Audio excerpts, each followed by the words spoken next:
One. What's up, everybody? Welcome to Live. I'm DJ Anthony in New Jersey. That guy's in California, our resident PhD. This is Wellness Weed Live. And hey, we're two friends talking. We're not giving any medical advice. Always check with healthcare professionals. Okay, Magnus, proteins versus carbohydrates. Everybody and their mother nowadays is, protein. No carb. Carbs are bad. Protein. And companies fortify everything with protein. Fucking rat poison is fortified with protein.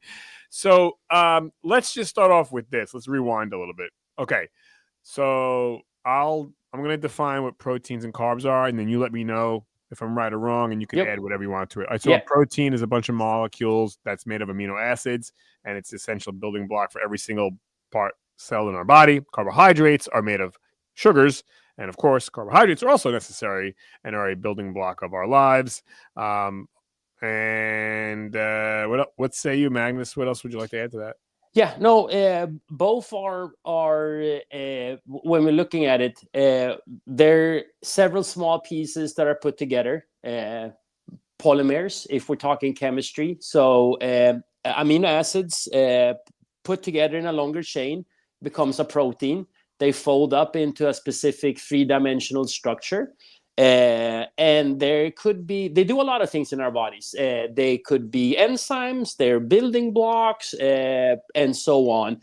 Very much needed for a lot of functions throughout our bodies. So of course they're important for us. Carbohydrates are also chains. They could also be branch chains and so on. Kind of easier structure because it's usually like it could be a couple, 3, 4 different type of sugars, but the main one is the glucose. It's basically where we're talking about it. If someone remember when we're talking about cell respiration and photosynthesis, that's kind of the basic sugar that we're talking about. Right. The longer they are, the more complex building structure, they're going to take a longer time to break down. So that's the difference between if you're looking at starch and sugar. They're usually come in very, very small molecules. They could be like so for instance, what we call like the ones that we use for baking, just straight up sugar. That's basically a combination of glucose and fructose. So it becomes a little bit more sweeter. Rice is more your starch, so that's just going to be more pure glucose. So there you have it.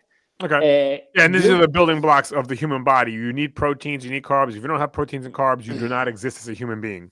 Well, we can survive without carbohydrates. They are more kind of fuel for us. There's pathways that we can use. I mean, we can use fat for energy instead. So carbohydrates are not an essential. It's not non-essential for our body, so we can survive without it. We have pathways to go around it. But it would be but it would be difficult, right? I mean, it wouldn't be something. It's not preferable. It's not optimal. Some people go say, "Oh no, you can you don't have to." Yeah, of course you don't have to. It all depends, right? Our brain use a lot of glucose and so as fuel. Of course it can use other things, but it prefer that. And our bodies are used to store glycogen, which is basically glucose that are pumped into our muscle tissue and so on. So I think let's talk about that. And so, but proteins though, without proteins, you don't have the human body. No, you're dead. Right. It's like we do not function. We do not function without protein. Right. Okay. So now a lot of people like to vilify carbohydrates, and I'm a big fan of vilifying them too. But I think back to again, is it absolutely necessary? Okay, no. But I mean, everyone's acting like I think you can't touch a carbohydrate nowadays. So that's a little crazy, no? I mean, come on. So here's the problem. People do not understand this. They need to get educated. Yes, they're gonna be people that say, "Oh, this doctor says that. Well, you should do a cardio. What's it called? A carnivore diet." Yeah.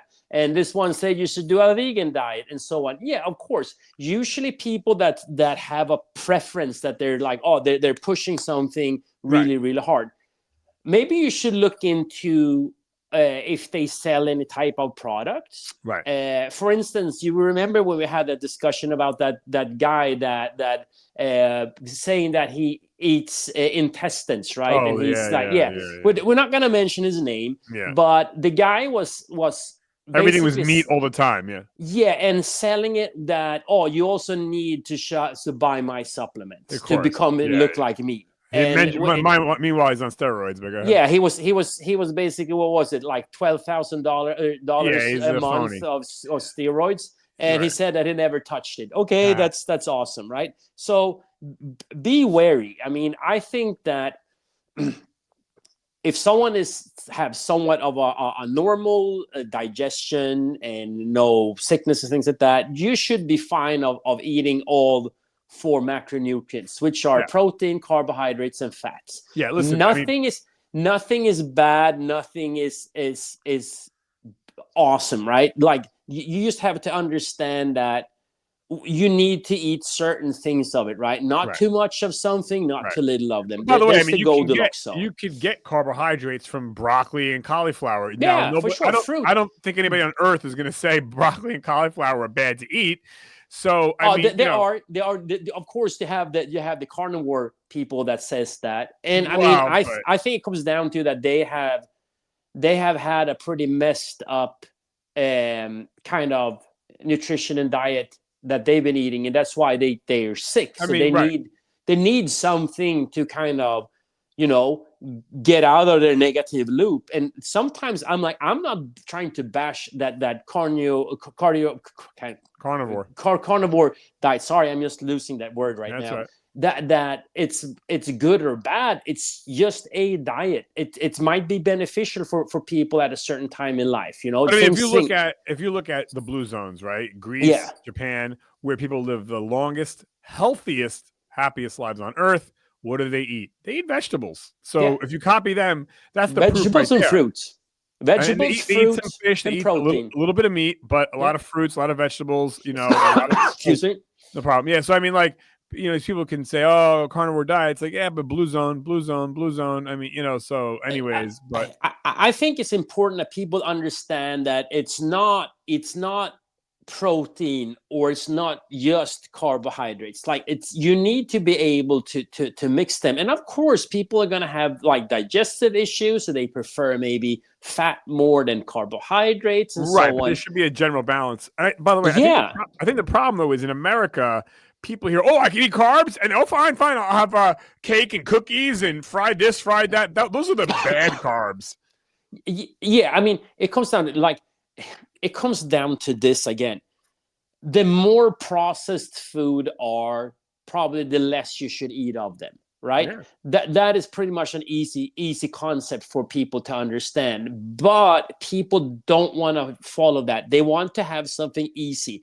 Oh, I skip out in eating. I just eat like 8 hours a day, or I skip out eating carbohydrates, or I skip out eating fats. Like, all these things they're trying to just take a shortcut, and the longer you are going to, it's just going to cause other issues, right? So that's why, like, a balanced nutrition is basically best for most people. The problem is in the States that people are not moving, and they're eating too much, and they're eating too much of the unhealthy things, right? So it becomes kind of, people are always searching for the magic pill. They want to know, they want to be the ones that are in the know. They have like this, they know the secret or something like that. Nutrition, like, when it comes down to it, is not sexy. Like, it's not. It's just a lot of consistency, that you're sticking to it, that you understand that it's a long process, and that it's a lifestyle. There's no short fixes. Everybody's trying to do these short fixes, and then, I lost my 30 pounds and I'm down to my goal weight. Now I'm back to my usual nutrition again, and then you gain it back, right? So that is you, like, you need to understand that you need consistency and longevity. This is something that you should probably do for most of the rest of your life, right? Find something that works for you, so you can have like a stable stable weight, whatever it is, Don't die Sorry. on me, bro. Don't No. die on me, bro. Don't So, die on me. so I think that, like, especially now around New Year's, people come up with, "Oh, I'm gonna change this, I'm gonna change that." Well, obviously, if you have been on this boat and ride before, try to educate yourself. Try to learn more. Try to understand what works. And you also have to understand that you need to kind of experiment a little bit to find things that works for you as an individual. Not the latest Hollywood trend, not some kind of fancy new Medicine or pill. nutrition Yeah. diet that someone is trying to sell you and things like that. I can tell you, like, with working with a lot of people when it comes to nutrition, longevity, that you have a plan that works for you long term, that has a little bit of flexibility, that you have more education on portion size, what to eat, how much protein certain things contain, and Right. so on. So you kind of have an understanding, okay, this is pretty much what I have to eat on a normal day basis. Yeah. No, I agree. I think Which I think that a lot of people miss out. yeah, everyone's going for the short kill, especially taking meds that they shouldn't be taking to lose the weight and this and that. Yeah. But I think carbs get a bad rap. Again, good carbs. Stay away from the cake and the cookies and the pasta and all that stuff. I think it's so funny because, for instance, like myself, I can explain it. Like, when I was the leanest, I was eating the most carbs that I ever had in my life. And it's like, it was a lot. And you eating, because like metabolism, you running through so much energy that you constantly need to fuel it, right? Right. So having an understanding that, like, I think why people are losing weight, but then they're gaining it back because they do not like change the lifestyle. Another thing that why you see people having hard time losing weight is that their metabolism have just adjusted to be less and less energy, so it's not functional. So they're eating, oh, but I'm only eating like 1,200 calories, 1,000 calories per day. I Right. mean, that's starving yourself. Right. Yeah. That, and it's not that you're not eating enough energy, you're eating too little, and Right. also you need to put on some more muscles so you and increase that metabolism so something is working. Yeah. Yeah. No, people, right. Right. Deprivating yourself from calories Yeah. is really not. Yeah. I'm a big proponent. I agree with you. To say, calories in, calories out, that doesn't tell the Yeah. whole story. No, not But at all. yeah. You need to, yeah, I have understand, but it's the same thing. For instance, like, okay, Anthony, neither you or I are much of drinking alcohol, but for instance, you want to go out with your friends, have a couple of beers, cocktails, whatever, right? If you are just eating like 1,500 calories, 1,000 calories per day, and you go out and drinking, that's why, like, you get like completely pushed off the tracks away because it's so much and your body cannot handle it. If you're used to eating like 2,500, 3,000, 3,500 calories, and you go out, it's not going to have that much of an impact, right? Right. If you go out once in a while. And that's where people don't understand that you want to try to maximize your metabolism as much as possible, because if I'm eating 3,500 calories and cut out 5,000 calories, I'm still eating 3,000 calories per day. So I'm not going to be starving. I'm going to be pretty much satisfied anyway. Yeah. No, I agree. Yeah. I think, right. How you eat, when you eat, what you eat. Again, Yeah. numbers in, numbers out. It's too simplistic. But yeah, and what you do outside of that too. Like, are you strength training? Are you getting like 10,000 steps in? Are right. you getting like 8 hours of solid sleep? Are you like de-stressing? All these things have such a huge impact when it comes down to it. Yeah. So that's why nutrition is complex, and it's also very individual. So that's why I'm saying that you have to experiment and figure out. And for instance, that's why hiring a coach to help you out, because they probably have more tools in their toolbox than most people have, because they're educated in it and they're trying to find, okay, let's try this instead. Okay, that didn't work. Okay, let's try this. And then you start to figure out, okay, I like this, I don't like that, and this is something that it's sustainable, I can do for a long time. Yeah. No, well said, Magnus. That's all I got. Anything else you want to add before we wrap up?